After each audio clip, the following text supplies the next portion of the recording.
財委會原先3點45分，而家 Well, we will start our meeting. This is a meeting of the FC Finance Committee. We were to start at 3:45. Now it's 3:50. Today we're going to have two sessions to deal with 7 papers.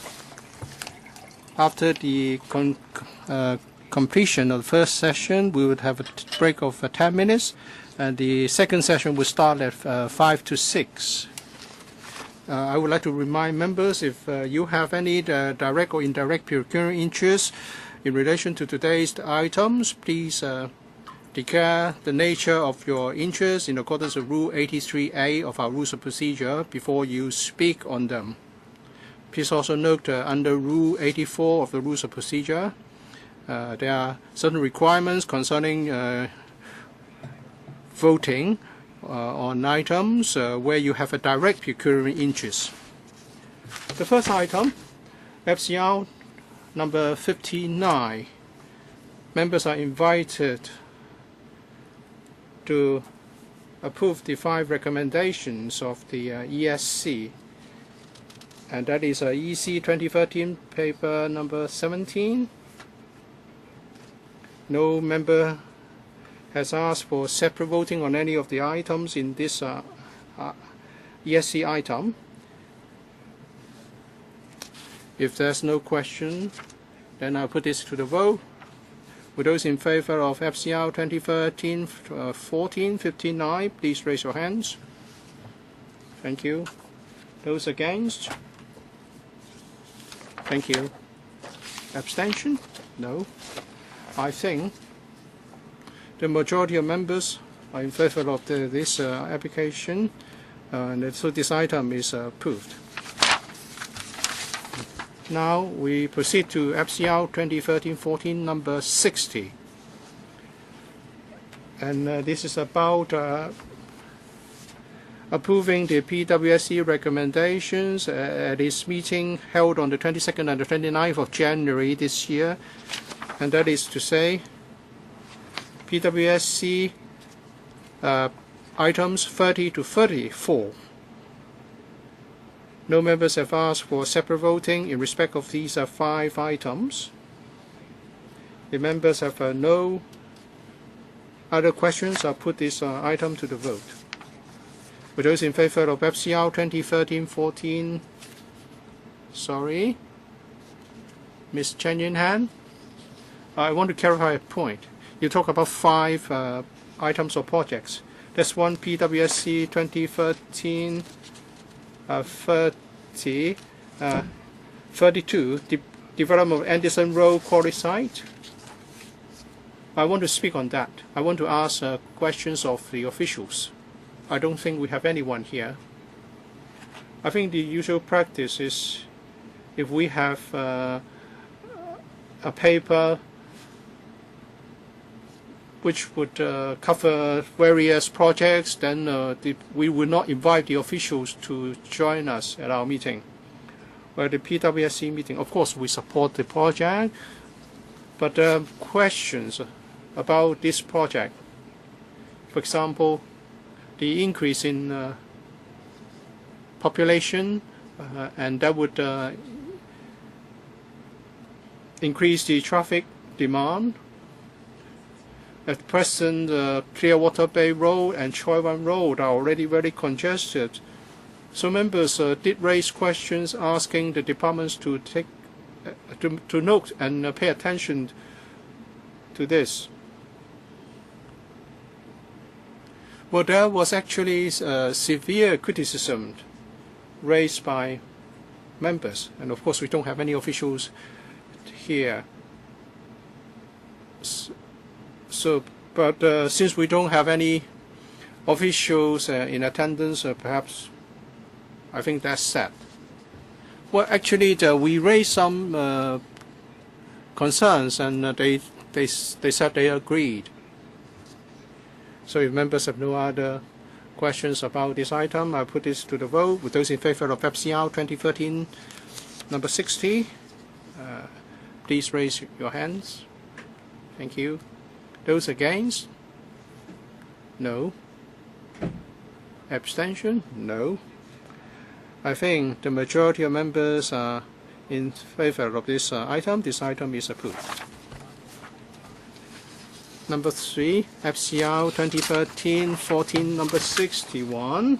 Members are invited to approve the creation of a new commitment of $17.7 million for paying compensation and ex gratia grants as applicable to local chicken farmers, wholesalers, retailers, transport operators, and self-employed workers at the wholesale market.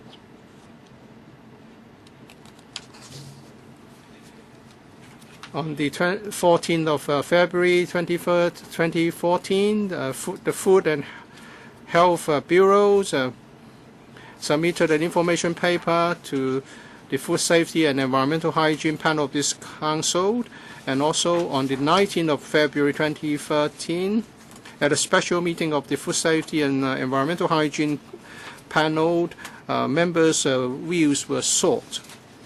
And in response to members' requests, provided supplementary information. The information paper, the relevant documents have been tabled for members' reference. To answer members' question, we have Professor Chan, Undersecretary, and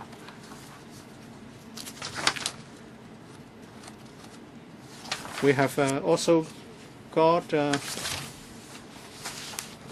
Mr. Wong Kok Ban, Deputy Secretary, Food and Health, Assistant Director of Agricultural, Fishery and Conservation Department, Dr. Liu Kwai Kin, and a Senior Agricultural Officer, Ms. Ko Wan Chi, Assistant Director of FEHD, Mr. Sin Kwok Ho, and Ms. Dr. Lee Xiu Yun from FEHD.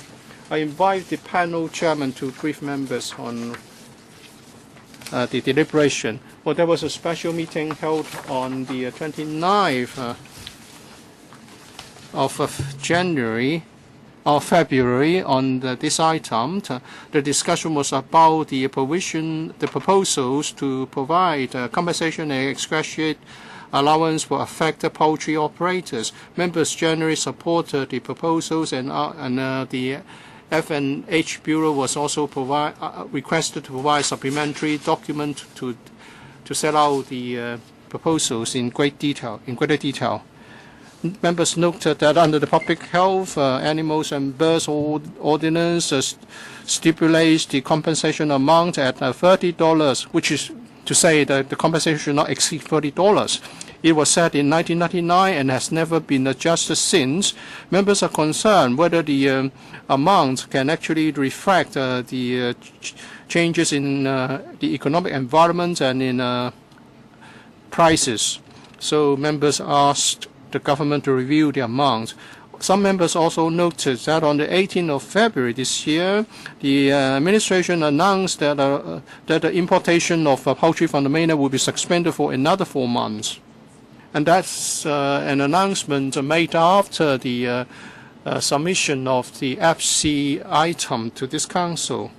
For those wholesalers and retailers involved in the importation of live poultry from the mainland, they will be adversely affected.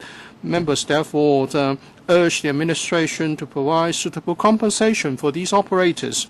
Members are of the view that the government should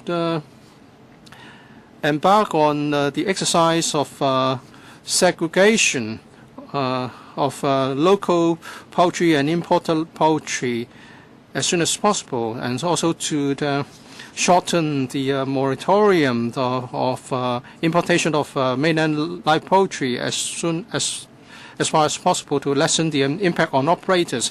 And therefore, some members also opined that the government should consider the cessation of importation of live poultry from the mainland on a long-term basis so as to reduce our exposure to the risk of avian flu. Members who want to speak, please press the button. Mr. Wong Kok Heng. I would like the Undersecretary to answer a few questions. At the panel meeting, I already pointed out that in calculating the allowance and ex gratia payment, the basis is on the basis is 1 month, and now the suspension period is 4 months for mainland live poultry importation. So I would like to urge the administration to calculate the amount in respect of the whole suspension period. Professor Sophia Chen promised to consider this, and I would like to get an answer now. And also, chickens, local chickens and imported chickens from the mainland should have separate market outlets. The government is still considering this. At that panel meeting, I made a suggestion that we should make use of the Cheung Sha Wan wholesale market with suitable partitions or with rotation of usage at different times. In other words, we want segregation, and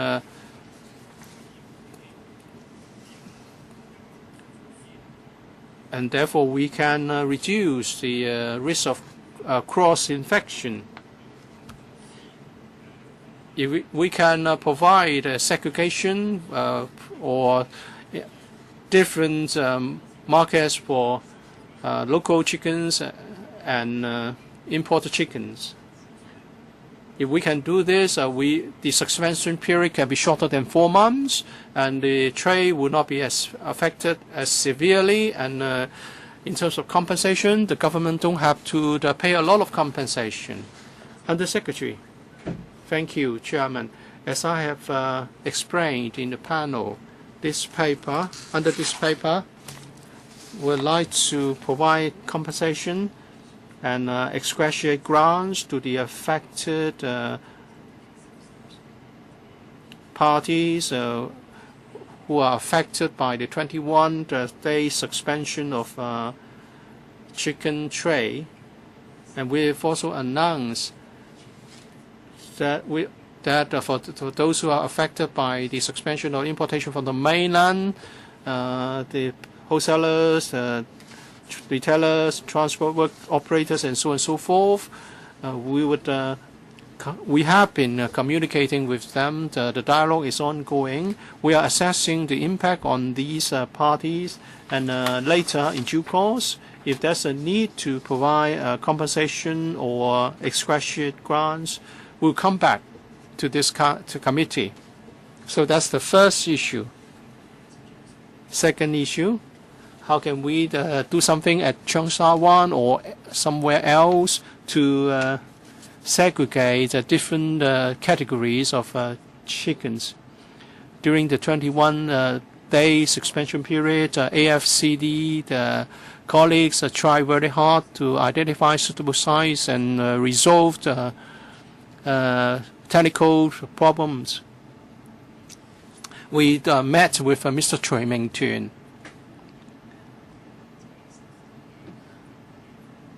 And those people who are involved in the wholesaling and retailing of mainland live chickens, well, they gave us some suggestions. Actually, proposals were submitted to us yesterday. Our AFCD is looking into these proposals. We are looking at different technical issues arising from allowing the different categories of chickens to use Cheung Sha Wan at different times. Well, because of the positive response from the administration, I support this item. Mr. Stephen Ho. Thank you. On behalf of the DAB, I would like to say that we will support this item, and let me explain why.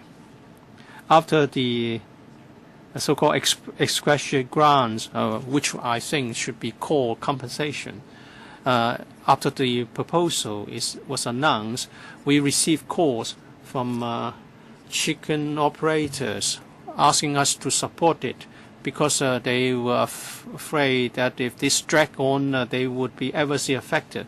So we have no choice but to support it. But there are questions that we would like to ask. For example, the exgratiate grants will not be given to those who are trading in day-old chickens. So what should be done?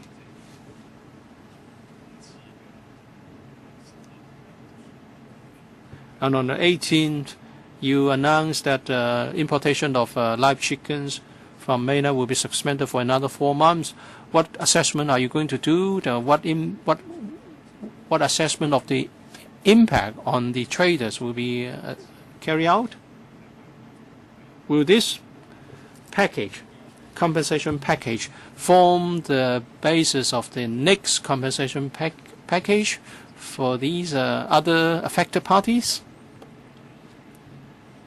Undersecretary, after we culled the live chickens concerned, we do have a duty to provide expatriate grants to the local chicken farmers, wholesalers, retailers, transport operators, and self-employed workers at the wholesale market.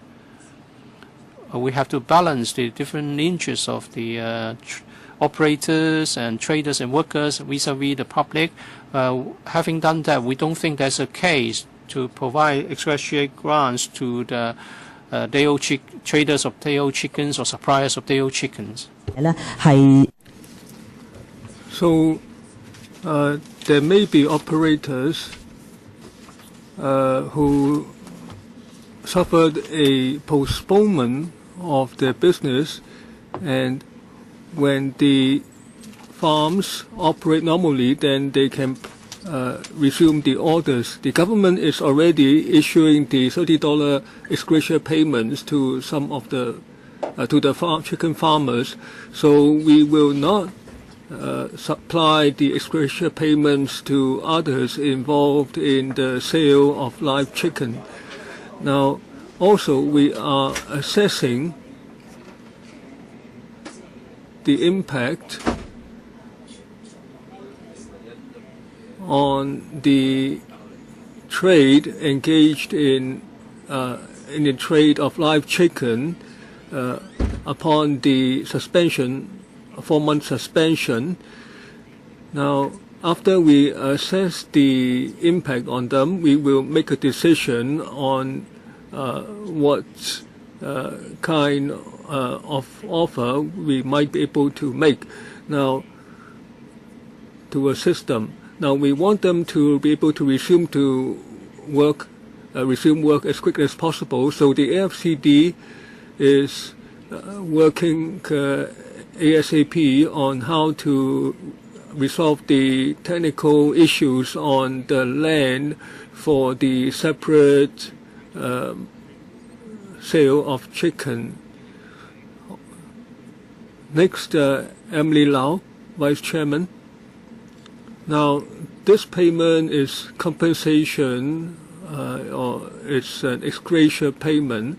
Now, the culling has been done, and the chicken is now again being sold, and the news media are reporting that the chicken are being sold again, and there's been talk of collusion in pricing. So maybe you are making compensation, and that's different from the chicken being sold again, but people feel that the price has risen a lot. Is that anticipated by the government, or is it that the competition law has not come into effect? So how do we interpret this phenomenon? Now, how about pricing? We have noted such reports. Now, when we calculated and arrived at the sum of $30 as an ex-gratia payment rather than compensation. Firstly, it was New Year, so normally they get a high price at that time. Also, after a halting of sale of 21 days, some of the chicken suitable for sale got too old for sale, and they couldn't sell them for the same price. So it's hard to say Well, the chicken at the right age for sale should be selling at the normal price. So if there's commercial behavior like offering big discounts, we would have noted them. Now, for the poultry farm selling prices, we understand that they have reached an agreement and they have announced publicly that they will not raise the price of live chicken in an artificial way. So we hope that the association of trade association will continue to honor their commitment to provide a steady supply of live chicken. Now, that's not enough. The government should do something to investigate. They also admit that some things shouldn't be done and they wouldn't do those things. Will you investigate to see whether they are keeping their promise? Now, the public is not satisfied with the market situation. Now, the prices for live chicken are noted by us every day at the Bureau, and we will continue to monitor those prices, and you can see this in a transparent manner on some websites. Well, they say that, as reported in the media, the competition law is coming, will come into effect sooner or later, and they might arrest me. So maybe they are joking. Now, there may be some improper behavior here before competition law comes into effect. We will monitor closely the situation. If LegCo requires documents, we will supply them. Please, with the administration, take action ASAP.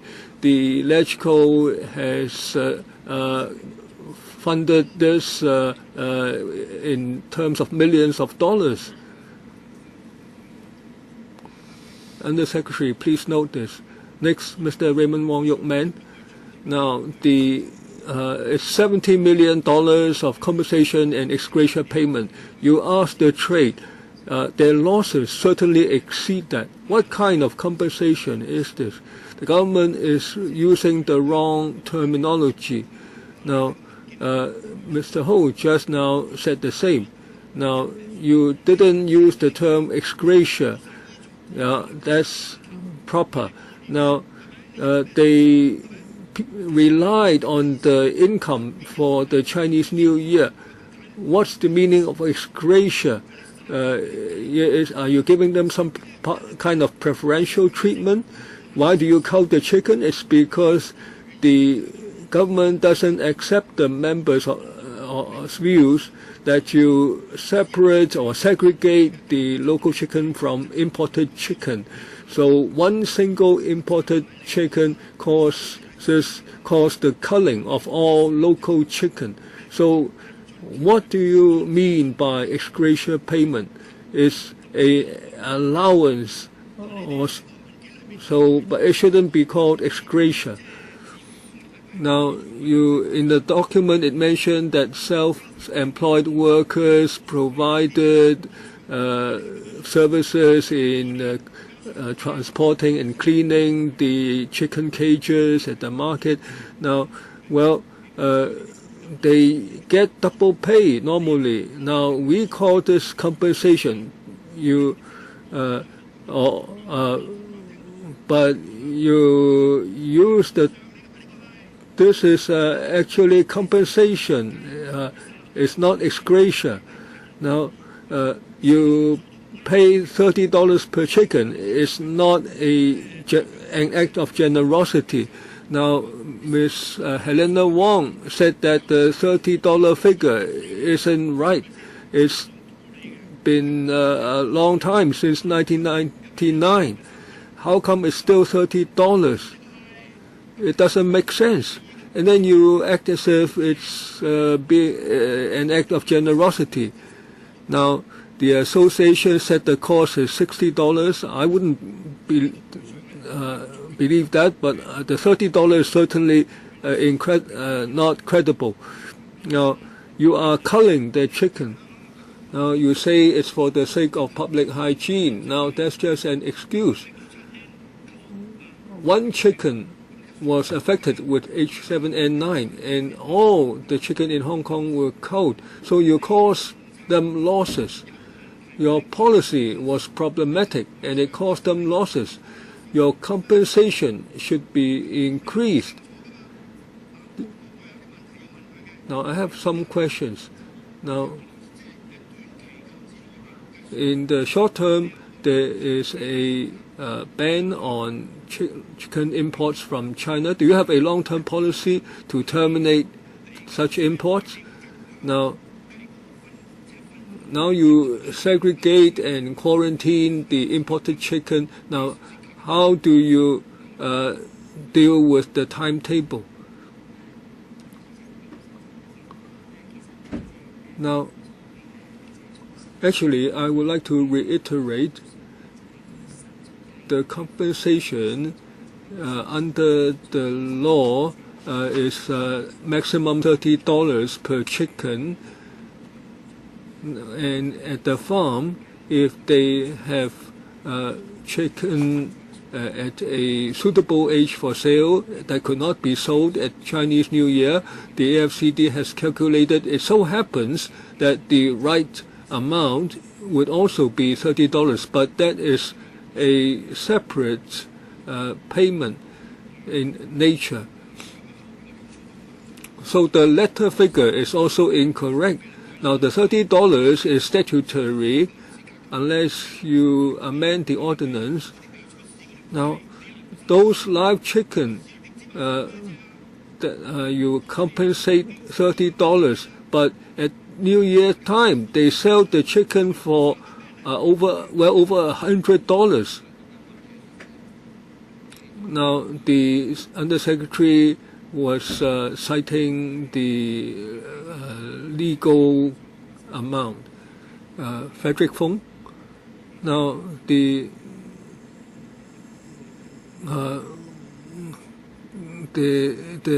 contractors are now part of the trade. They provide the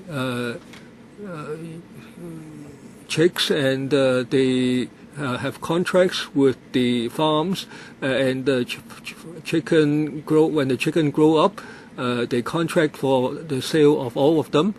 So it's whatever you call it, allowance or compensation, but they have no part in it. They suffer losses and they don't get a single cent. And they requested to meet with the government, but the government didn't pay any attention to them at all. Why? Now, the question now is that the test results were not yet available. The local chicken and imported chicken were mixed up, so this caused there to be infection and they suffered losses. So this is compensation, and there is this wholesale market in Cheung Sha Wan, and over the years there have been several instances of avian flu. So the residents keep asking that you relocate these wholesale markets. Under Secretary.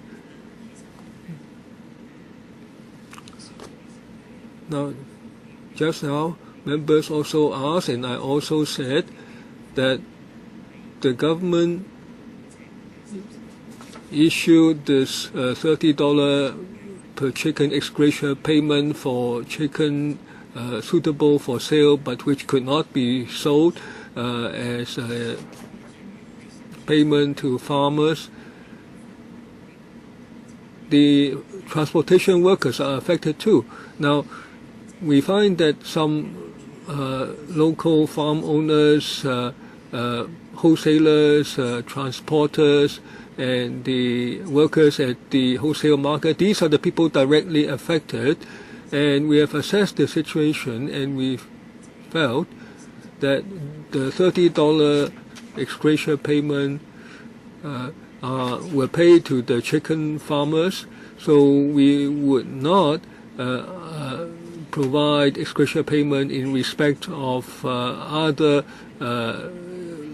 links in the sale of chicken. Now, the AFCD knows the chicken farmers. They are listed, so we will not provide the subsidy to others. Why isn't it direct? Now, they provide the chicks, and when they grow up, they take them over. Now, mainly it's for the farms, but they really suffered losses because of your approach. When you review such legislation, you should study whether there should be any policy amendment. Perhaps Mr. Liu of AFCD. Now, the avian flu was found in the wholesale market, and that led to the culling. So it's the wholesalers who were directly affected, and we supplied the allowance to them.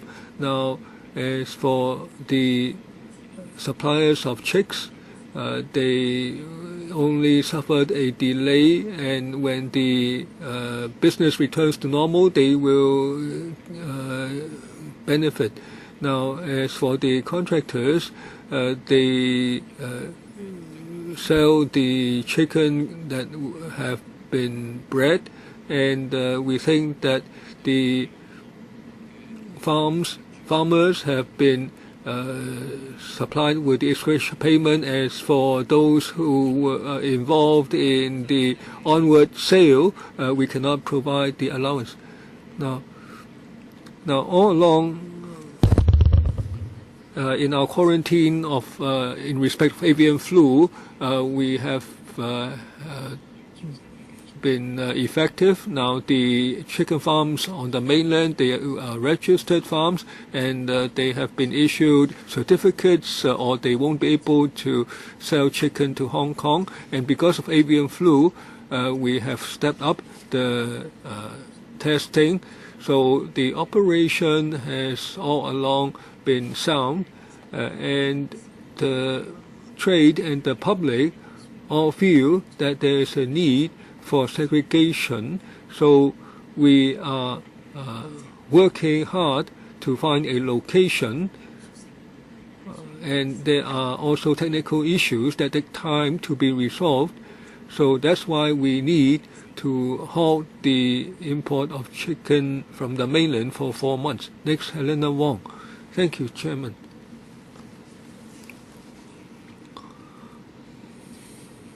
We have had several experiences of culling chicken because of avian flu.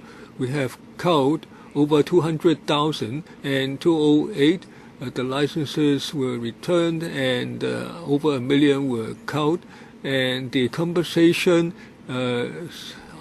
including the current 17 million, now it exceeds 1.4 billion by my estimation, and yet there's no ending to this. We approved the $17 million now. Can the administration assure us that there will be no more culling and no more payment of compensation? Of course, it's difficult for the government to guarantee that there will not be avian flu anymore. It's difficult to have zero risk, but the government should have the determination in respect of policy to be more decisive. Now, the 1.4 billion since 1998, the compensation paid.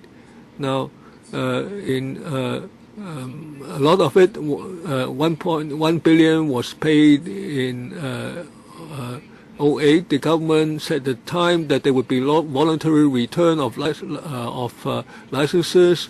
Now, the reason you asked them to return the licenses is because the government didn't want them to raise chicken so you compensated them 1.1 billion, and so now you have only 30 odd chicken farms. They supply 20,000 per day, and 7,000 comes from the mainland. And this time, the affected chicken was one imported from the mainland. Now, of course, we recognize that the money must be paid now, but it didn't be paid because several months ago we already told the F&H Bureau that the avian flu had been spreading from north to south across China. And in Zhejiang, in Hangzhou, they permanently halt the supply of live chicken. They are more decisive than us. So this time around, the imported chickens really have problems, and there's no proper separation. So that's why now we are forced to pay the compensation. So, Undersecretary, can you tell us, or after 2008, what has the government's direction been? Are we going to ban the sale of live chickens? Will that be the government's direction?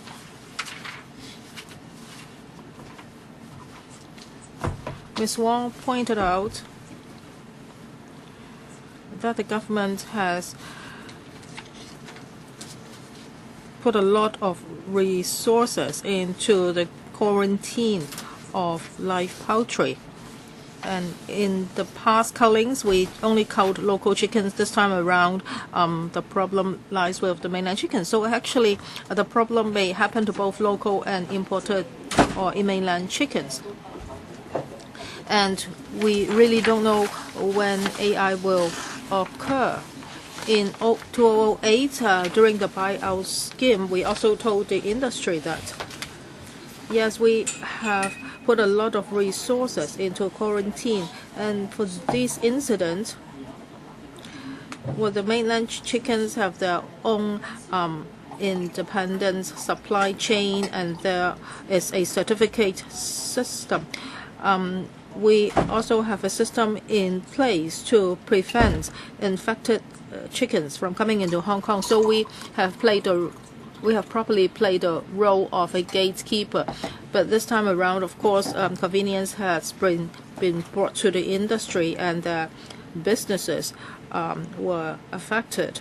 Ms. Wong, you asked us whether in the long run we will ban the sale of live chicken in Hong Kong. Actually, many people have asked this question in the past. The Food and Health Bureau will have to reach a consensus with the community before a decision can be made. Later on, we will engage a consultancy company to look into this. Maybe the Undersecretary has misunderstood me. I'm not asking you to ban all live chickens. I'm asking whether the government will move in this direction. Well, she told you that there will be a long-term strategy. So we have a long-term strategy about everything. Now we have a live chicken long-term strategy. So maybe under your panel, this can be discussed in further details. Next, Ms. Sit Ho.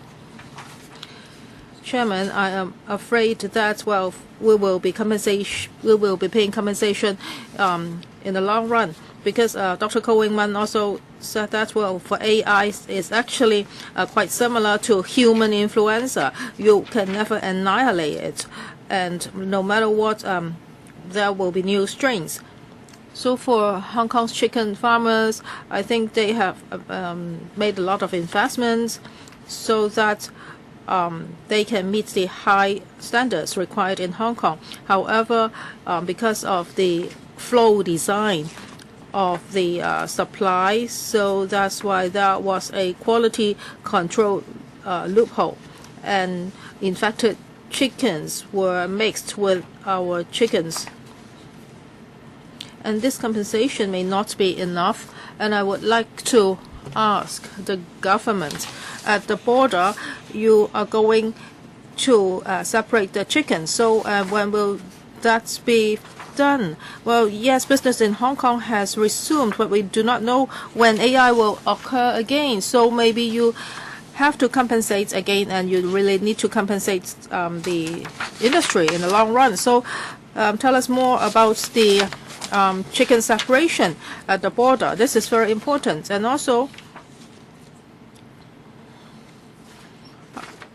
well, we have been talking about encouraging chicken farming in Hong Kong.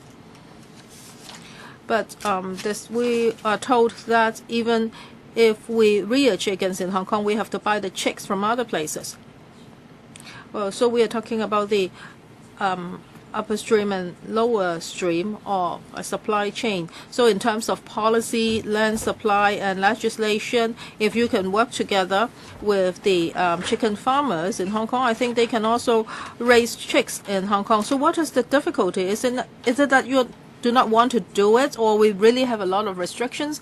You have come into contact with the industry, so what is their views? Maybe I'll ask the first question first. That is about separating mainland chickens, and then my colleagues can answer the other questions. Yes, we understand that the trading has been suspended for 21 days, and we've heard from the industry that yes, we must separate the mainland chickens. So within those 21 days, we have been working very hard trying to identify a plot of land for doing this. We have looked at different sites, and we have been trying to solve technical problems. As I said earlier on at Fude Ao, it seems that there is a very suitable site. Our colleagues are trying to solve the relevant problem. So when can we use that Fude Ao site? We have to make assessments. We hope that in the coming 4 months, we can work hard so that the relevant procedures can be sped up.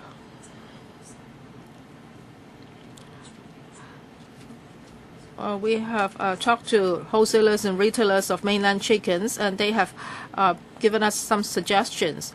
For example,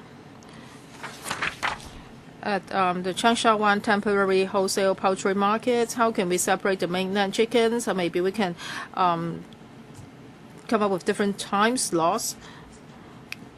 Our AFCD colleagues are looking into this. Yes, we understand that this has to be done as soon as possible, and I hope members can understand our difficulties. For the second question, maybe my colleague can answer that.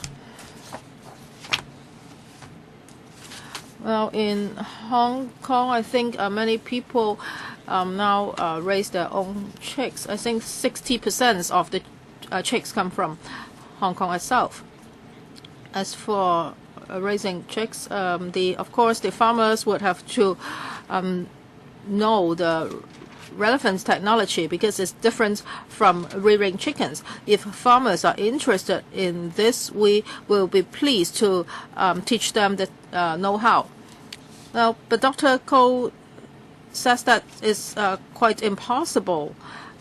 However, the AFCD officers don't think so. So I hope that you can really attach more importance to the development of agriculture in Hong Kong. Yes, we can follow this up at the panel level.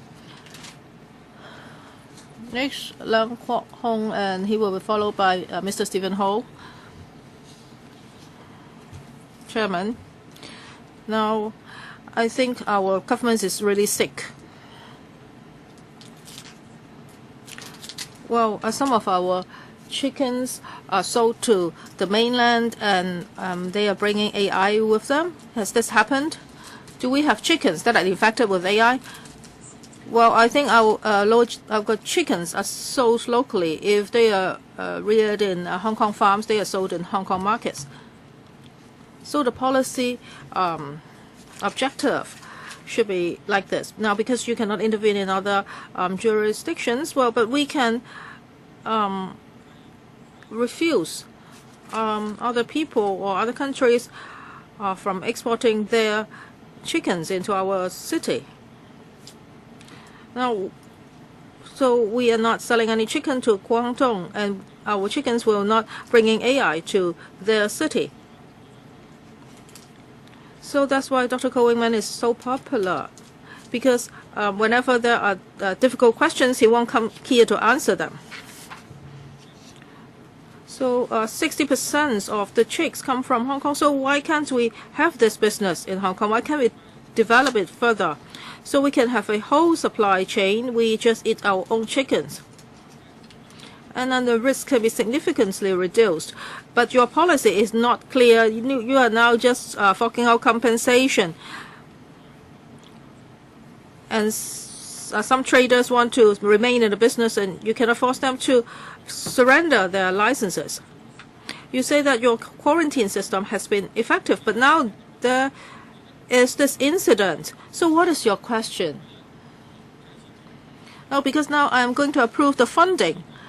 So I think this is really not reasonable. Now you should have a better policy. That is, we should have an independent and reliable system. We are not going to monitor other countries or other places' chickens. We just monitor our own chickens. Then our chickens will become golden chickens. So you are saying that the government will have to formulate a new policy? Well, Chairman, forgive me for being so long-winded. Now, what has this to do with the 17.7 million payment or funding? Well, if she cannot answer me, then I'm not going to approve the funding. Well, before you were a electrical member, we have already approved over $1 billion for compensation. And people were protesting outside the electrical building. You were not here at that time. So, can you tell me, why can't we start with day-old chickens or day-old chicks? Well, there are sites that are not properly used in the new territories. They can be used as chicken farms. Do you understand what I mean? Is this not a reasonable deduction? Well, please give some time to the Undersecretary. As for AI risk, well, it has always existed, and it is very difficult for us to guess. Well, this time around, the problem was brought in by mainland chickens. However, in the past, when we did the culling, it was because local chickens had problems. So this is a piece of information for you. Because AI has always been there, and there has been a lot of changes, so it is quite impossible to have zero risk. The most important thing is to have an effective quarantine system so that we can minimize the risk. Your third question is, now if we just sell local chickens, would that be possible? I think AFCD colleagues have answered you. Well, for local farms, we'll try to help them with all sorts of know-how and technological supports. But if we do not have chickens imported from the mainland, we may not have enough supply. And the price of chicken may shoot up. That would not be in the interest of Hong Kong people. Because we have been discussing this paper for quite some time, and we still have several documents to discuss. So let us manage the time better. Does anyone else would like to ask questions? Please press your button, and then I'll draw a line here. There are two more members who would like to ask their first round questions, Mr. Tommy Cheung and Mr. Leung Chi Cheung. And there are two other members who would like to ask their second round questions. Mr. Tommy Cheung, 5 minutes, Chairman. 4 minutes.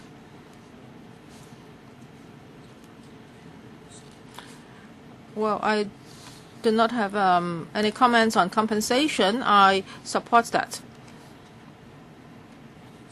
I hope members would also understand that that is, it would be best if we do not have to spend public money in this way. So how can we assure that our wholesale poultry markets will be operating in a better manner? Because now we have some wholesalers who are selling mainland chickens and they're still out of business, and the Undersecretary says that she hopes that the business can resume as soon as possible. Well, at the panel meeting, I also mentioned this because the trading was suspended for 21 days. So there were problems concerning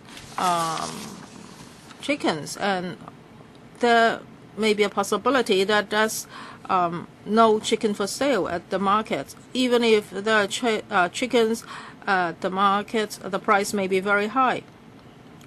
So I hope that you won't wait for 4 months before you allow the mainland chickens to be imported again.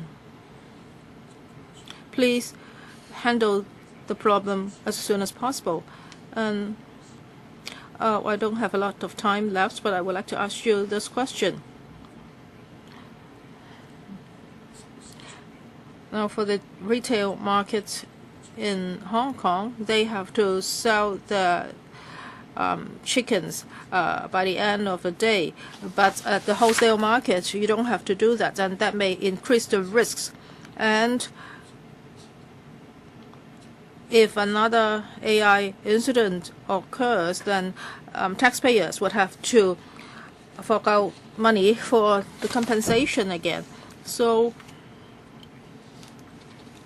well, now the wholesale poultry market is allowed to keep chickens overnight. So would you ban that so that there will not be more risks? Of course, for this incident, it has nothing to do with chickens staying overnight at the wholesale market. It's about imported chickens. When the test results were found to be positive, those chickens were already in the wholesale market. That's why local chickens were also affected. So please look at this. And also for this amount of money, no matter whether it's compensation or ex gratia payment, well, I don't think it's enough for the people involved in the trade. We also have to think about the profits they were supposed to make. Now, with $30 per bird, that was a rate fixed many years ago.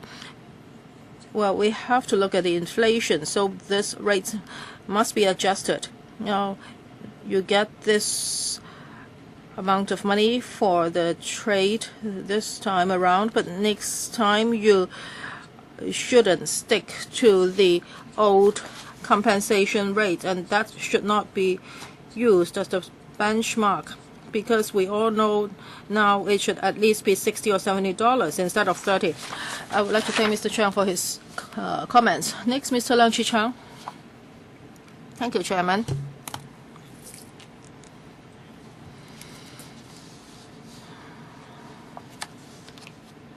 Now, for the ban of sale of live chickens, I think the Hong Kong chicken farmers became scapegoats.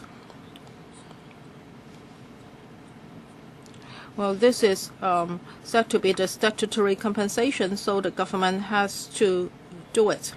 As for the rate, well, I don't know how to calculate it. Only chicken farmers or AFCD know how to do the calculation. Maybe Mr. Stephen Ho is more familiar with it. Now, if you think about a box of barbecued pork rice, the price has increased significantly in all these years. So would the rates be increased in accordance with inflation? So I would like to remind the government this, that is, the compensation rate should be linked to the market situation and the inflation rate. just now many members have criticized you because mainland chickens can only be imported into Hong Kong after 4 months, and as a result, chicken price will go up. In the newspapers, we've read that the chicken traders have joined hands to raise the price. Well, but the government has not paid much attention to this. Actually, this is caused by the government's policy. And the public have the right to ask you why you allow the price to go high up. Is it because of the measures they have taken? They have a right to ask.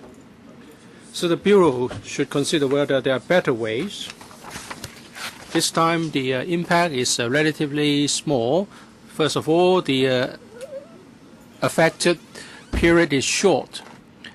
And second, do we have to sell all chickens in the wholesale market? This time, the problem was not caused by the local chickens. Can we allow chickens to be transported to retail markets instead? And we can cut out the so-called exploitation by wholesalers. Under Secretary? Thank you, Mr. Leung. He's mentioned a few things. First, compensation and ex gratia grants. Let me stress again, if the chickens are culled, then each one would be compensated at the amount of $30 according to the law. We have listened to what the members have commented, but we have no plan to amend the provisions now, but we are willing to listen to your views and also public views. This time, some chickens could not be supplied to the market, although they are already at the right age, and especially it was during the Lunar New Year. So the AFCD made the calculation based on market prices, and coincidentally, the amount is also $30. So we have considered the factor of market price. With regard to other comments, whether we can do away with the wholesale market, if I may, I can ask Mr. Liu to say a few things. Well, there is value addedness in involving the wholesale in the wholesale market, because they have to sort the chickens by weight or by quality or other characteristics through the wholesaling operation, because there are different characteristics of chickens from different sources. So therefore, we do think there's a need for the wholesale market at this stage. The member is actually suggesting that we adopt a direct sale arrangement. This is, of course, part of their business operation, but we want to provide a location in the form of a wholesale market so that we can monitor and detect avian flu. So the wholesale market provides some sales functions as well as a location for us to monitor avian flu. We think that the wholesale market does serve useful purposes. Maybe on other occasions you can discuss the functions involved in the wholesale market. Members for the second round, 2 minutes. Mr. Stephen Ho.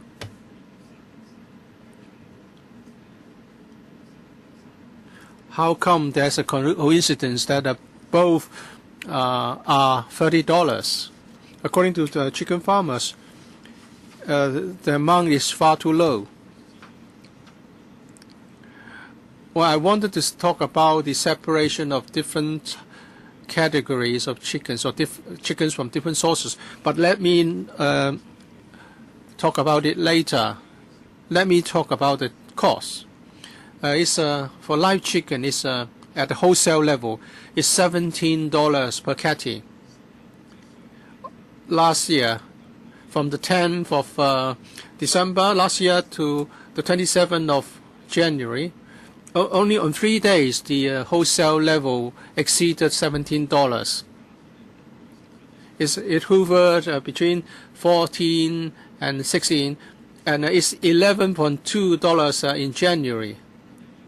From the 1st of January to the 27th of January, the lowest was $11.2, the highest 19, but only a few days before, on 2 days before the Lunar New Year, it was over 17. And now the chicken farmers cannot sell the chickens at good prices. That's why they were so angry. Let me talk about the present day prices. It's from $15 to $40, and the $40 ones are given away if you buy a chicken. So whether there's any collusion to fix prices is for you to judge, or your time is up. Just give us the information and we know what to buy. You cannot tell me that when you consider PWSC items, you take into account inflation, but not here. Dr. Helena Wong, I have a suggestion. I hope the Bureau would start a study as early as possible to chart the way forward of the chicken industry as a whole in Hong Kong. And we will have to find ways to reduce our risk of avian flu.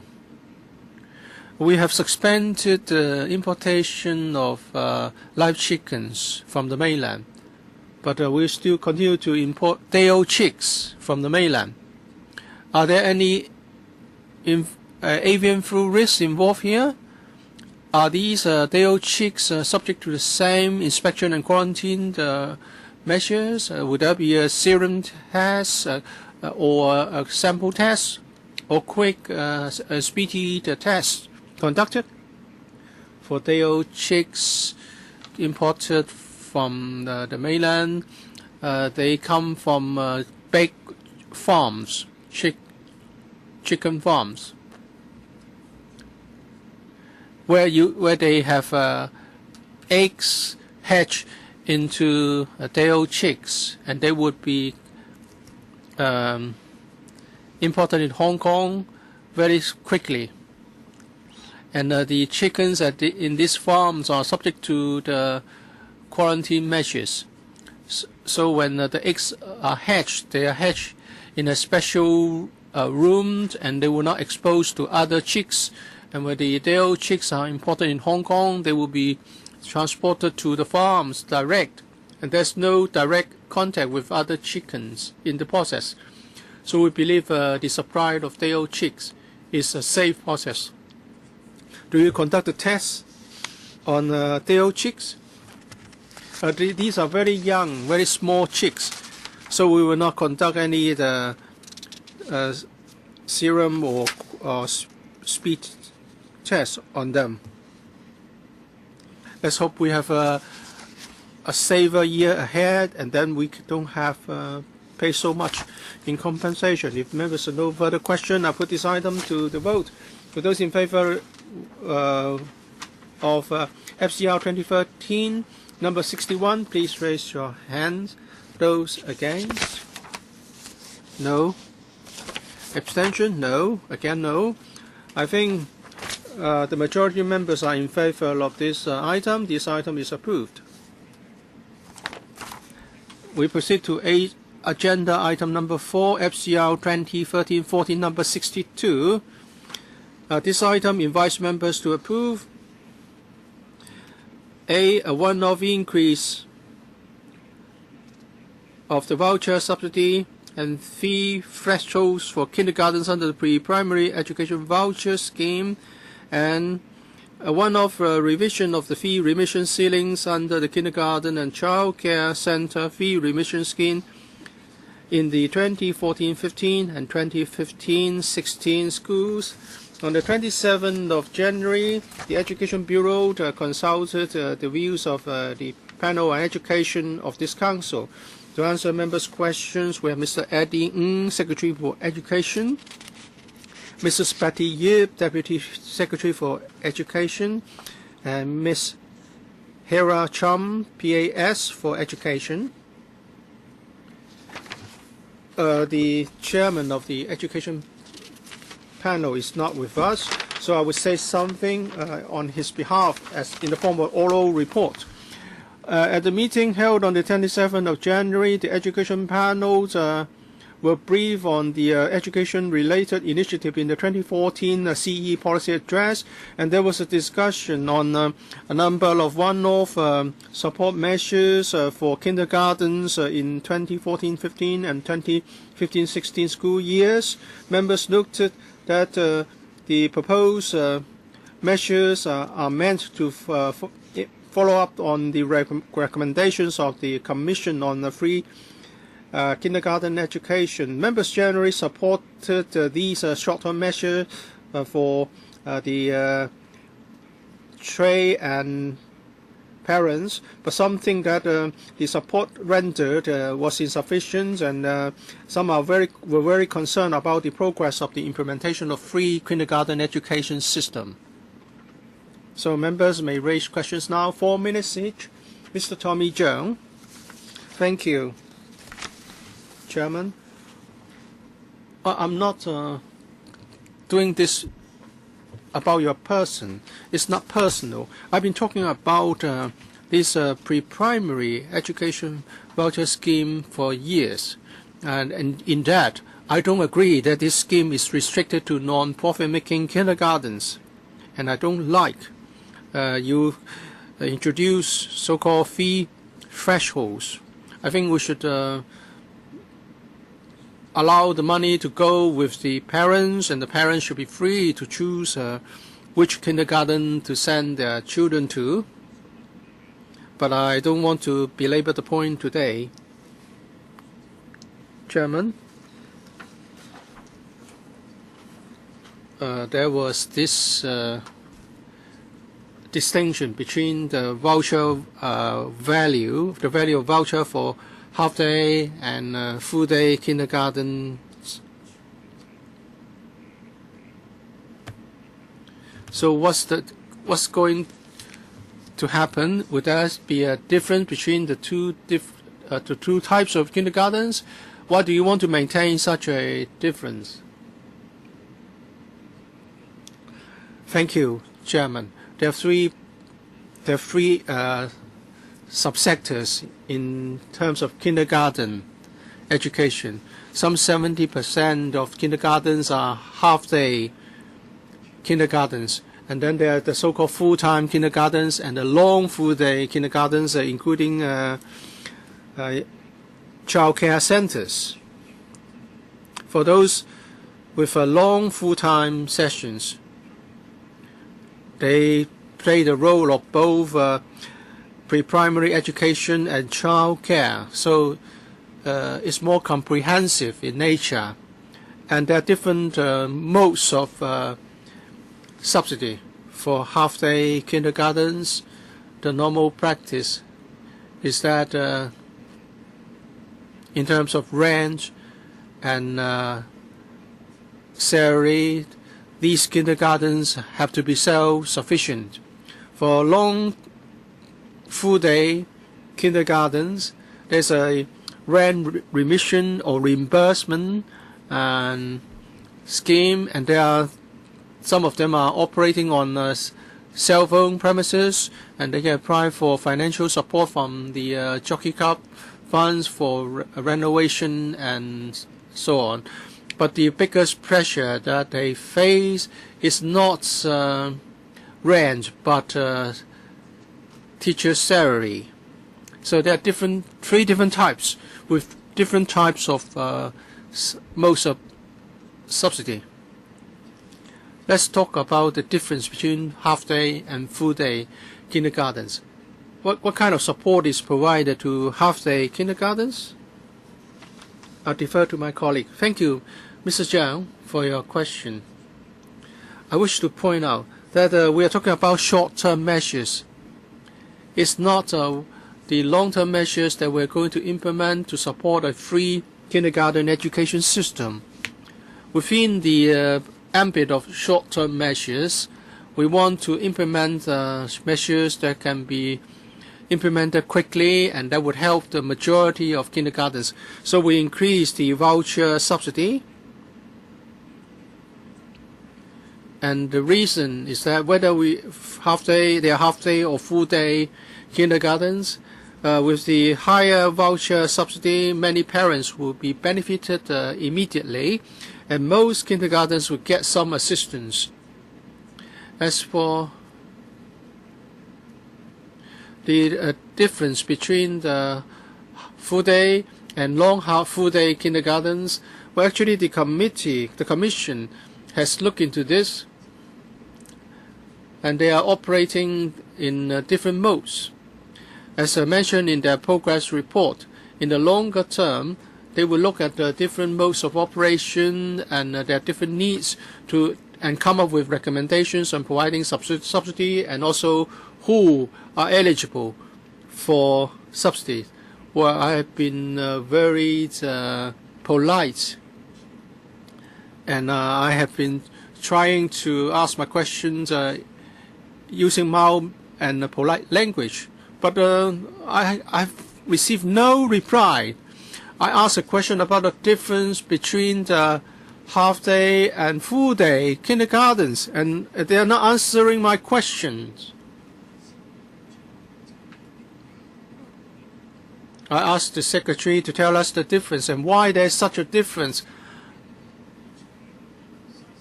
And they've wasted 4 or 5 minutes. I will wait until the next round to make it easier for you, Chairman. Mr. Wong Kok Heng. We are going to support this item, but I also like to take this opportunity to raise some questions. Actually, similar questions were raised by me at the panel meeting, and that is the FTU would like to implement the 15-year universal free education system as soon as possible. And now these measures are short-term measures. They will last for 2 years. So, Secretary, what's the timetable for implementing free primary education? Can you tell us the timetable?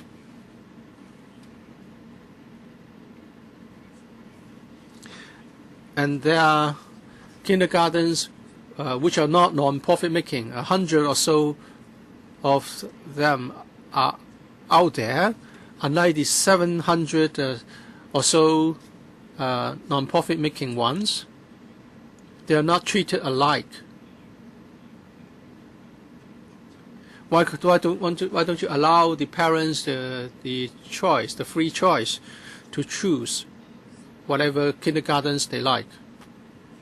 Secretary, we rolled out this study about the free kindergarten education system.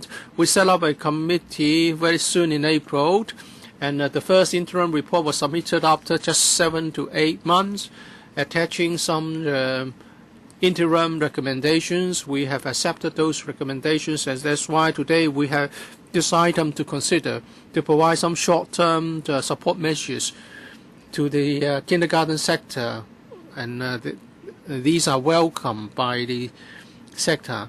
In submitting the report, the committee said that they would be able to submit the full report punctually, on time at the end of 2015 or in 2015, and upon receipt of the report, we would come up with a public consultation timetable and proceed with other work as soon as possible. And with final recommendations ready and the relevant processes completed, we will try to secure the resources to take things forward as the next step. So that's the timetable at the moment. The second question is about private kindergartens. There are 100 or so, more than 100 private kindergartens. We have a variety of kindergartens, and these private kindergartens do enjoy a lot of freedom and flexibility in terms of the curriculum and operations. And at one point, some 11 to 12 private kindergartens wanted to convert into the non-profit making ones so that they can be covered by the scheme. I would like to encourage these kindergartens to rejoin the voucher scheme so that there will be better choices or a wider variety of choices for parents and children. And we also like them to streamline the procedure of admissions to make it more convenient for parents. 就謝偉銓 Now this is to increase the subsidy for the pre-primary education. So this will go to alleviate the operation costs of the kindergartens. Now this is one of the objectives.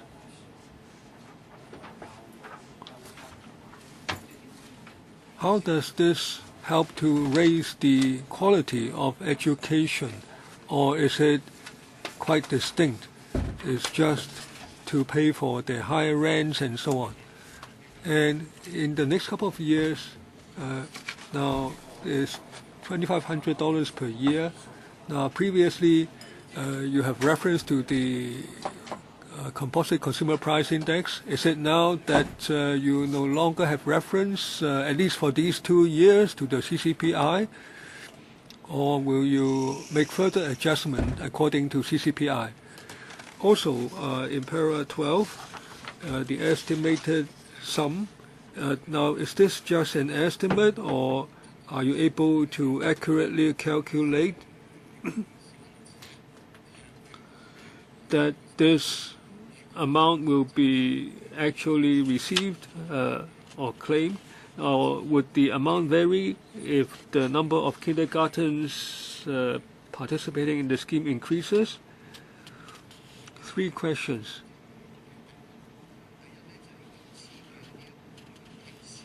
Now, for this short-term relief measures, when we talk to the trade, to the sector, and when we analyze this, we considered that rent is very significant for these half-day kindergartens, and for the whole-day kindergartens, the main cost item is salary. So we tried to introduce these measures to help the operations. Also, we continue to support the teacher training for kindergarten teachers in the studies. They receive support, the teachers receive support from us. So we try to retain the talents, improve their working environment, and also in the next 2 years, we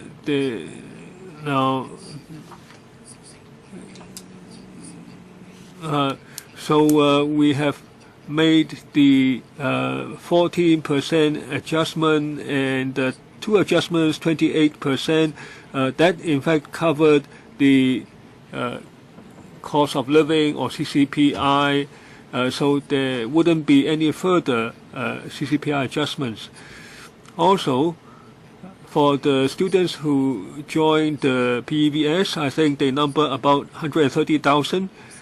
So most of these students will benefit from these measures. Of course, they can choose other arrangements. Also, when we adjust the ceiling, so-called ceiling, and those who have financial difficulty, they can get a higher fee remission ceiling, a fee remission amount due to the raising of this ceiling, and they can have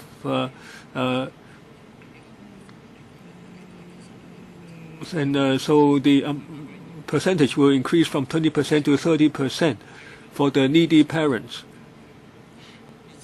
Mr. Yip Kin Yun, now I am wondering who will be helped by these measures and who will not be. Now, the half-day kindergartens will be helped, even though the extent we think is inadequate. But clearly, those who are not really helped are in two categories. Those who do not get the fee assistance because there will be a large increase in fees in the next couple of years, and at the same time the government will increase the subsidy for the fees, but some parents will not receive subsidies, and because of the increase in fees, they will pay a substantially higher fee. Now, I'd like to ask those who receive fee subsidy, what is the percentage, and what is the percentage of those who do not receive subsidy? Now, for those who are relatively poor, who are just below the line, the burden will be heavy. And also, the long whole day kindergartens will not be helped. As the Secretary said, a large part of the cost is salary, and in the past few years, now the government hasn't increased the voucher amount except till now. So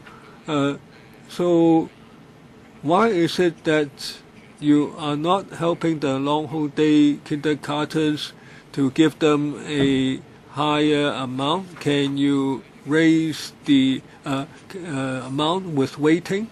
The sector has been seeking a more significant increase, but they haven't received any response.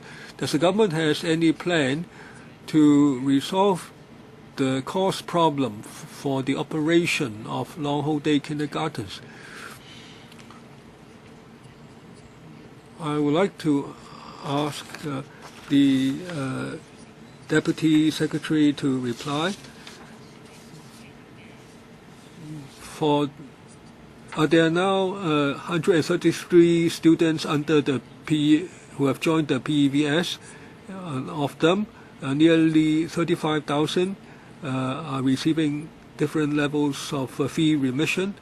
Now, if we raise the fee remission limit from the average fee to the 75th percentile, then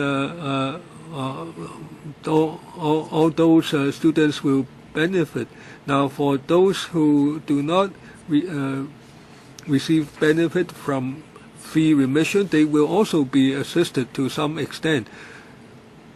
Now, because the voucher voucher value has exceeded the CCPI, the cost of living adjustment, if we do not offer these measures, the kindergartens may have to increase fees due to the rising cost. So if we haven't raised the voucher amount, the parents would have to shoulder a heavier burden. So even those who don't receive fee remissions will benefit. Now, as for whole day or long whole day kindergartens, why don't we target them with our measures? Now, I'd like to say that in the Committee for Free Kindergarten Education, they are looking at this issue. They are studying the different cost structure. How should these kindergartens be assisted? In what respects?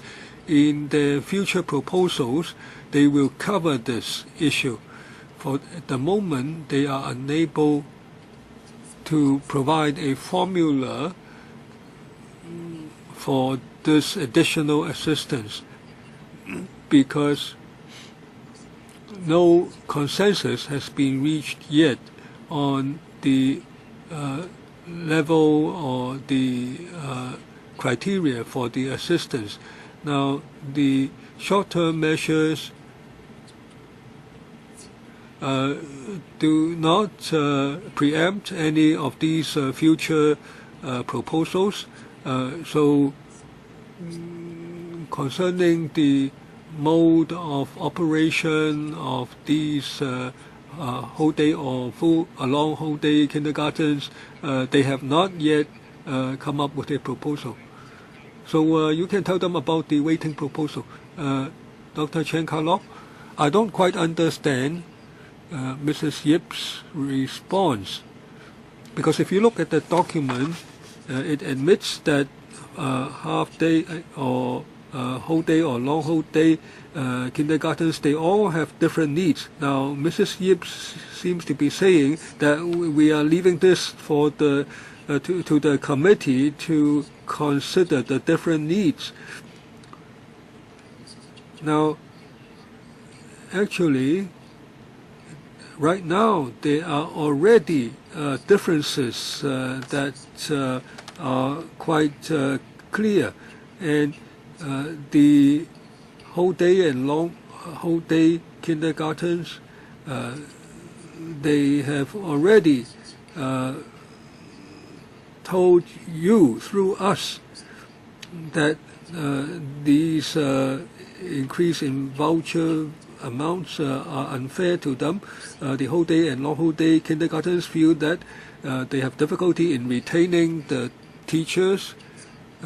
They also have difficulty in paying for their further education. And long whole day kindergarten principals tell us that they have a high turnover, and so the principals themselves have to teach in the classes. Now, this is an objective fact. Now, so I am wondering why this problem, which has existed for a long time, and yet the government is outsourcing the issue to the committee headed by Dr. Cheng Mo-Chi. Now, you say that these are short-term relief measures. Why don't you, as a short-term mitigation measure system? Now, we know that these measures are not binding on Dr. Cheng's committee, so you can freely go ahead. Now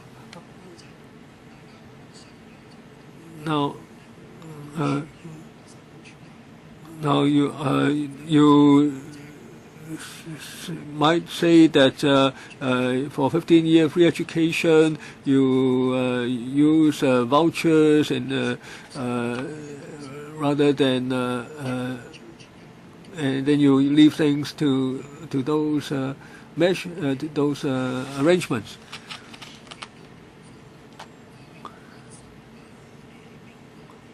We understand members' concerns. Now, in a mere 8 months, the committee has proposed short-term measures, and they understand that the situation is complex. Now, for the kindergarten, for the childcare centers, they serve different students. Some parents feel that kindergarten education should be whole day. Other parents think that half days are appropriate. So the committee has to analyze the manpower and demands, etc. So last year we proposed these short-term measures of short-term fund 150, ranging from $150,000 up. And now these measures apply to both half-day and whole-day measures.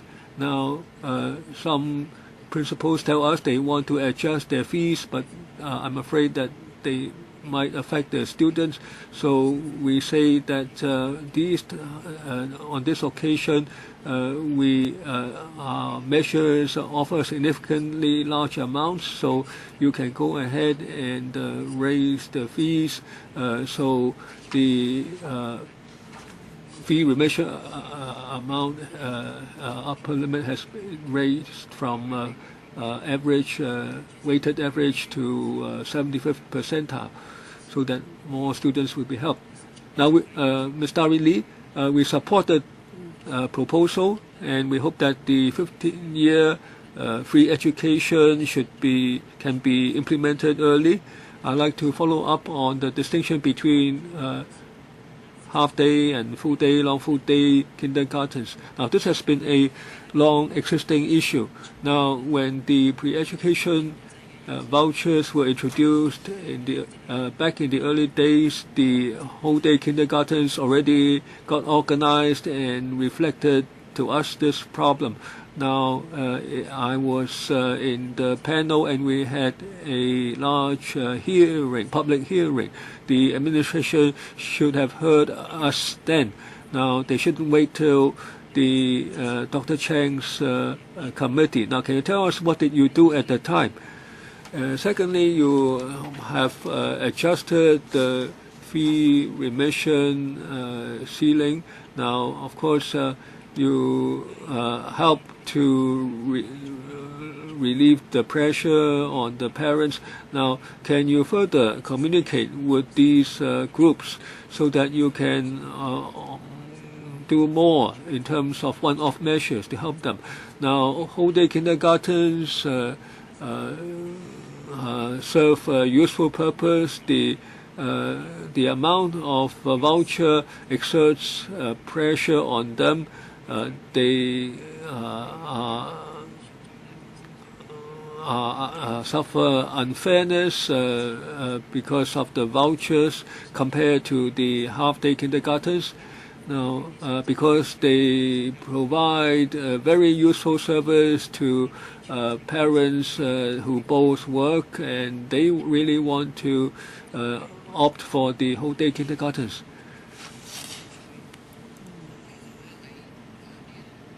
Now, actually, in the past 20 months or so, I regularly liaise directly with various kindergartens. For example, a half-day kindergarten, they tell us that although salary is important, yet rental increases are difficult for them to bear.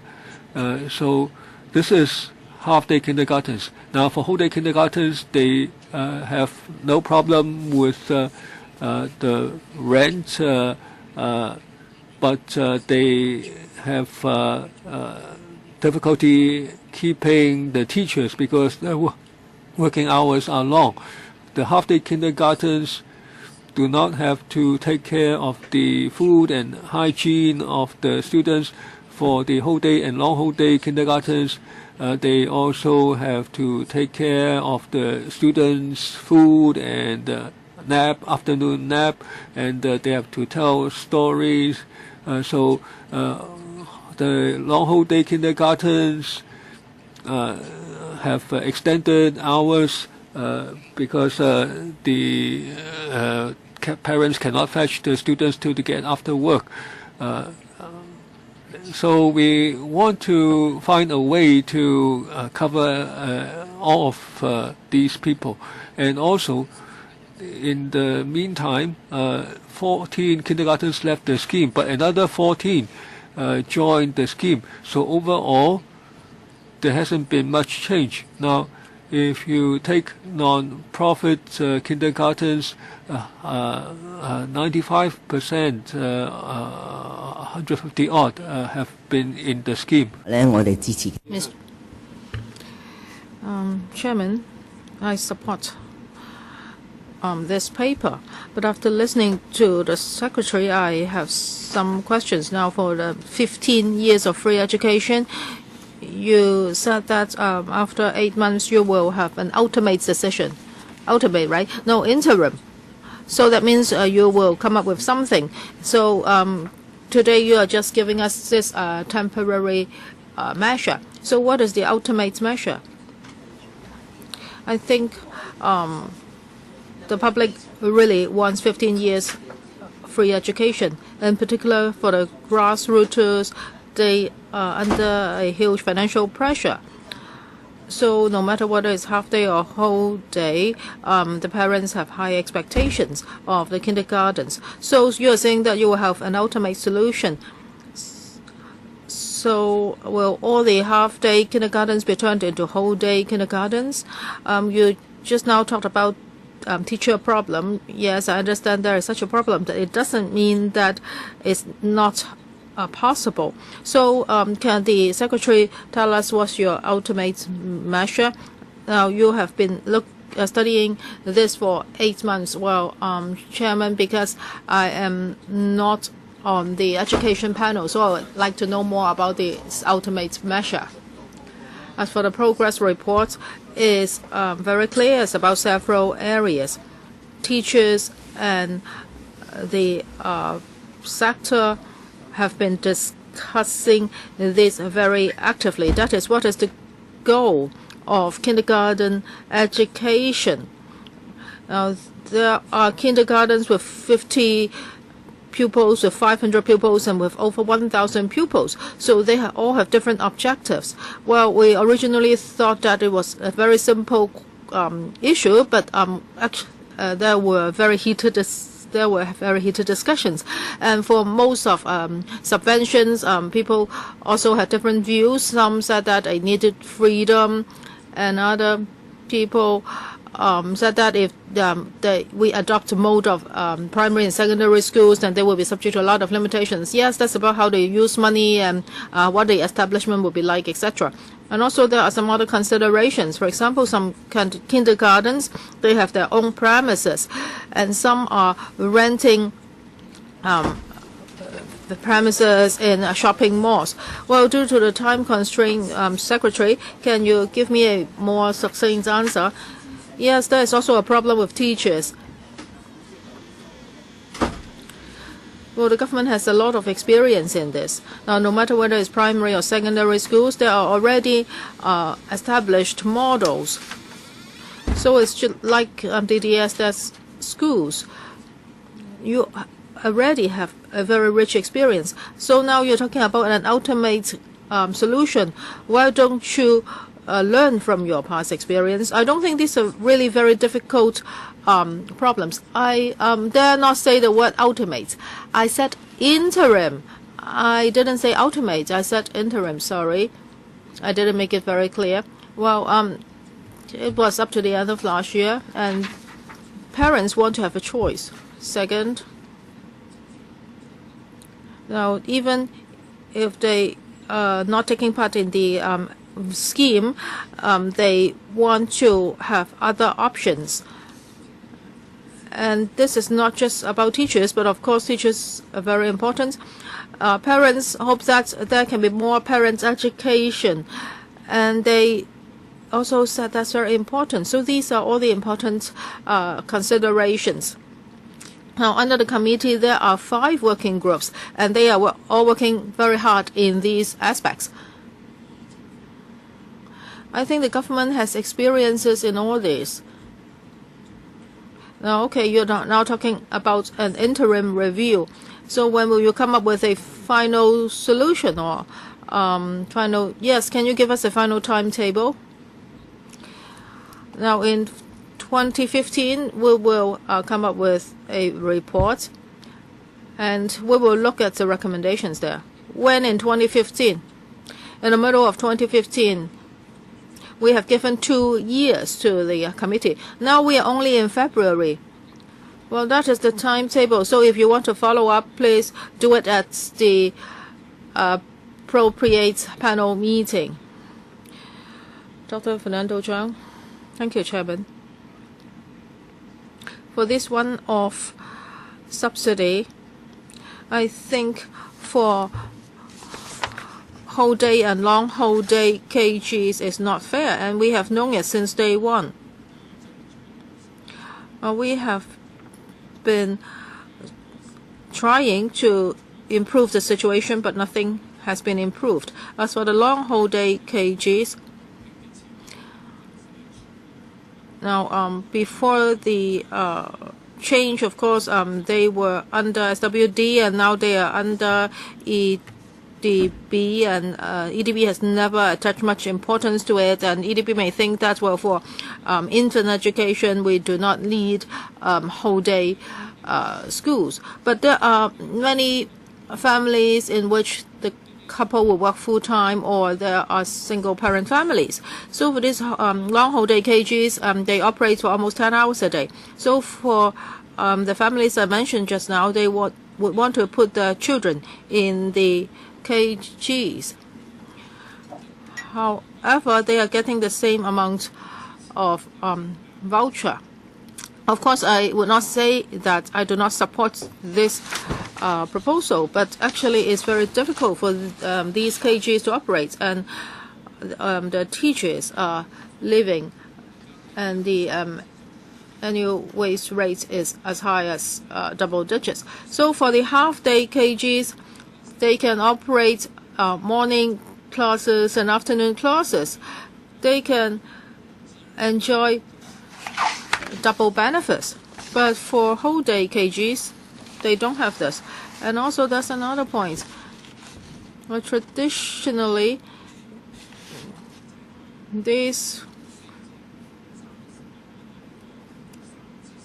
for the child care centers,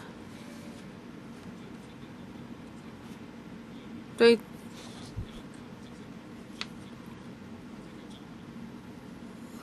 would not enjoy any subsidy for a certain age group. So can't you give them some extra one-off subsidies? For the long whole day KGs, now maybe you can give them a sum of $700,000 so that they can have more resources for manpower. Have you considered this? Why is it not possible? Why can't you give them one-off funding? Now, before you realize 15 years free education, you can plug the loophole at the moment so that they won't be operating in such difficulties. Have you considered that, and what are the reasons behind your decisions? Well, there are several scenarios, and we have looked at them all. We have also talked to the stakeholders about them. Now, 1.5 years ago, we started this. We started with the $150 subsidy. We have given them flexibility, and this time around we have increased the face value. Well, a KG told me that now they have 500 children. So if there's a $1,000 increase, then they would have a much more amount of money, but a much bigger amount of money. But they cannot do that. But now we are increasing the amount of the voucher subsidy, so we are helping them. And thirdly, well, this is different from half-day KGs. Well, some of the KGs would have to pay a very hefty rent, for example, as high as $200,000 or $400,000. Now, we do not have a pay scale yet. Now we are still doing the analysis, but now we are using this method so that they can get extra funding. So for all the whole day, long whole day, and half-day KGs and the problems they are facing, the relevant working groups are looking into their problems and trying to come up with solutions. This is what they are doing. So this is just a short-term measure, and this will last for 2 years, and the increase rate is quite significant. This is not just a single subsidy. We have increased it, and we will not cut it in the future. So why can't they give a one-off subsidy to the long holiday KGs? Well, because this is public money. So how much should we give them? 250,000 or 500,000? The sizes of their classes are the sizes of these KGs are different. Some have 500 pupils and others may have over 1,000 pupils. So you understand Dr. Chang's questions, and you have also told him your difficulties. There is another member who would like to ask her first round questions, and there are 3 other members who would like to ask their second round questions. At 5:45, we will have a break, and then we will have another session. And we do not want to ask the government officials to stay for the other sessions. So if you want to ask questions, please press the button, and then after these rounds of questions, we will have a break. Dr. Helena Wong, the Democratic Party hopes that the Education Bureau can finish its review on 15 years free education as possible. We support the government's improvements measures to the voucher subsidy. And at the panel meetings, we already said that we are very concerned about the long holiday KGs.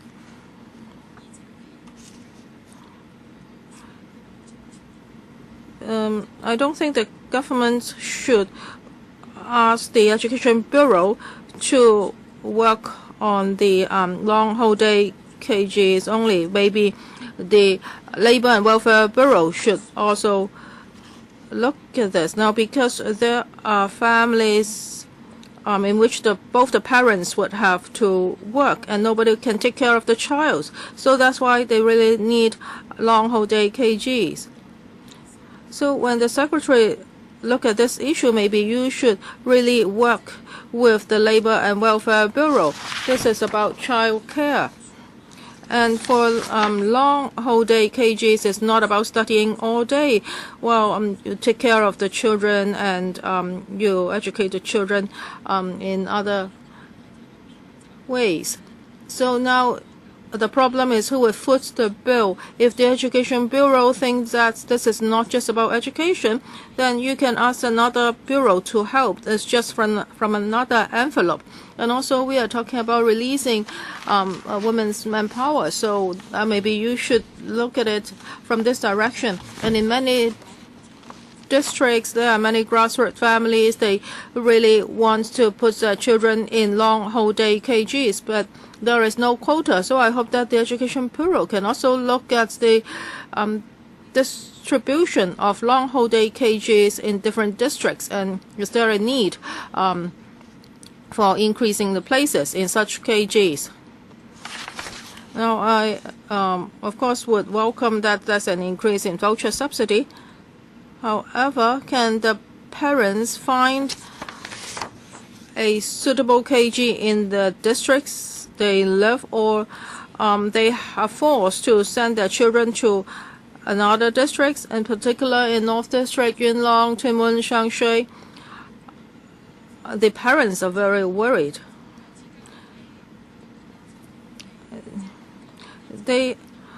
It's not that they are worried that they do not have enough money to pay the school fees. They are afraid that they cannot find a place for the children. So in these districts, have you made an assessment? Is there a need to increase the places of KG in these areas? And would the enrollment arrangement be the same, in particular in Tuen Mun and North Districts? Now, Secretary, please give us a succinct answer, because now I think we are digressing. We are not talking about school places.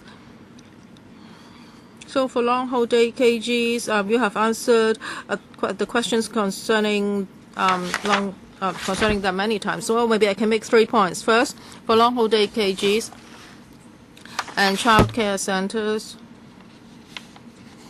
they are providing a very a valuable service to Hong Kong people, in particular for the families of which both the parents are working.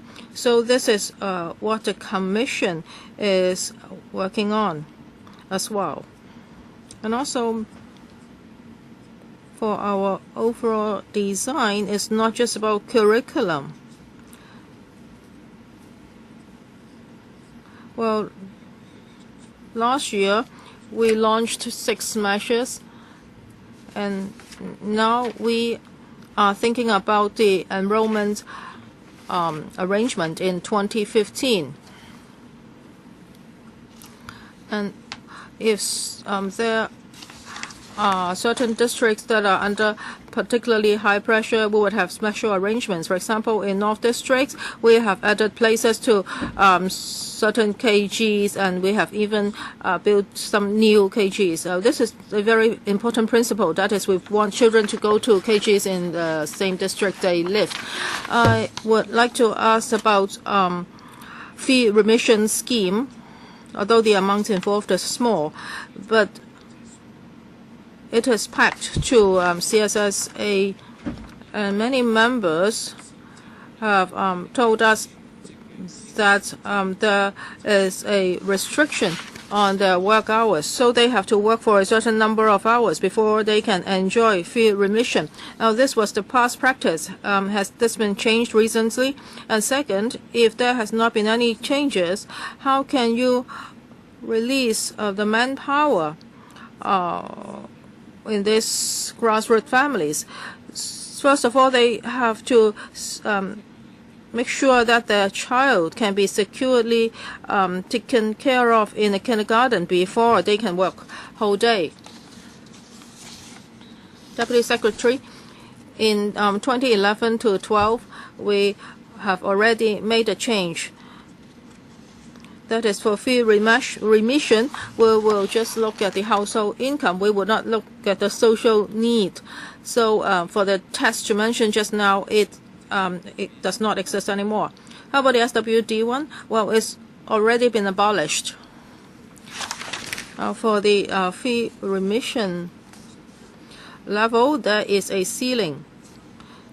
So this is one of the references.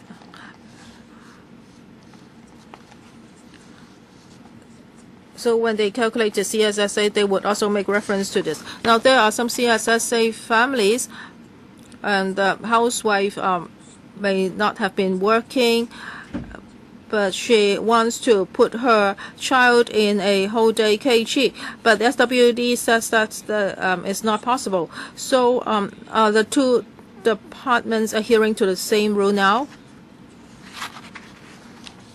Thank you, Mr. Tang. Well, because this is about individual cases, so maybe later on I can talk to you in greater details. Any other question from you, Mr. Tang? No?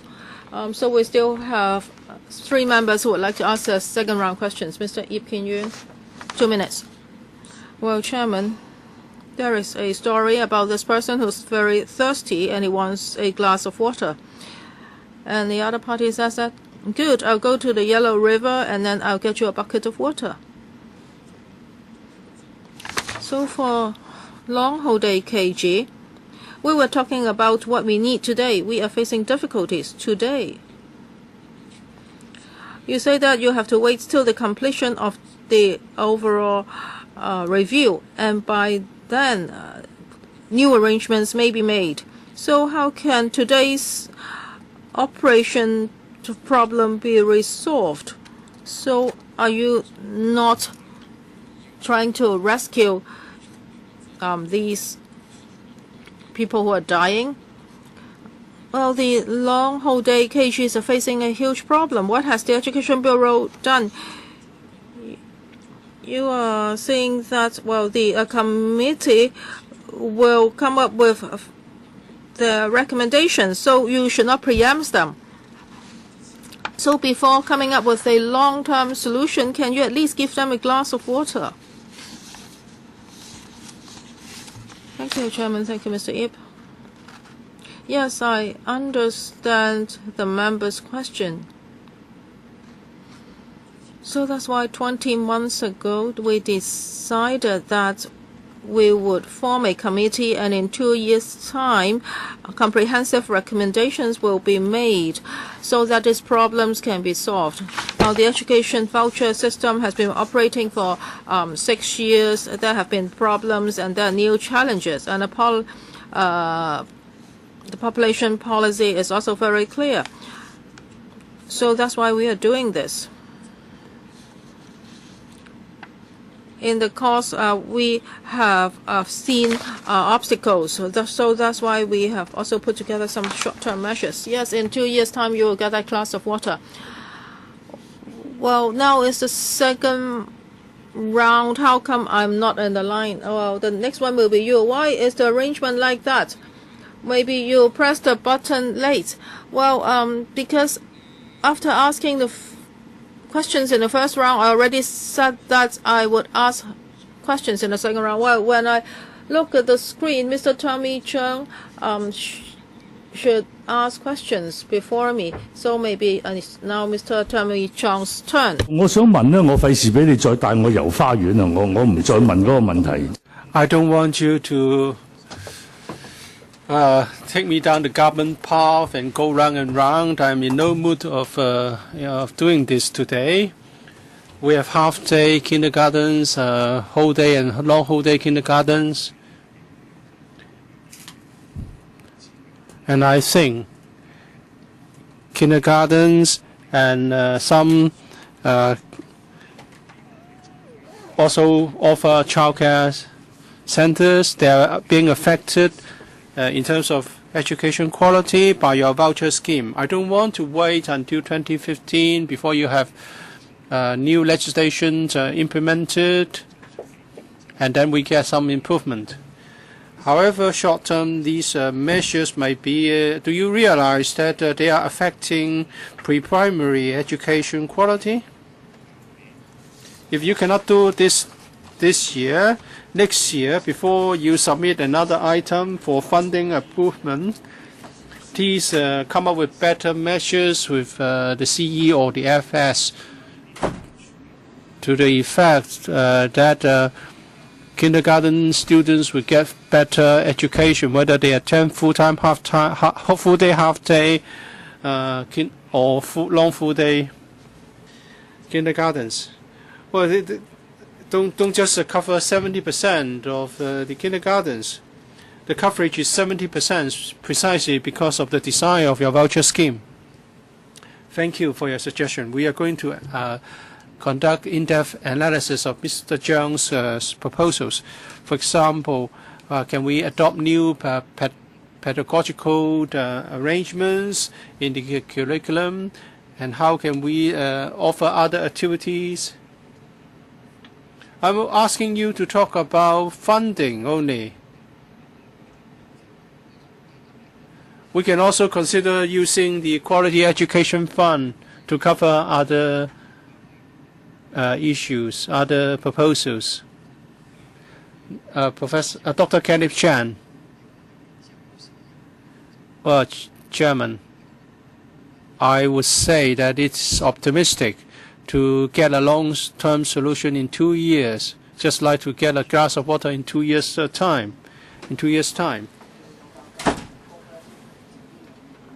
the kindergarten teachers are not just facing problems in the coming 2 years.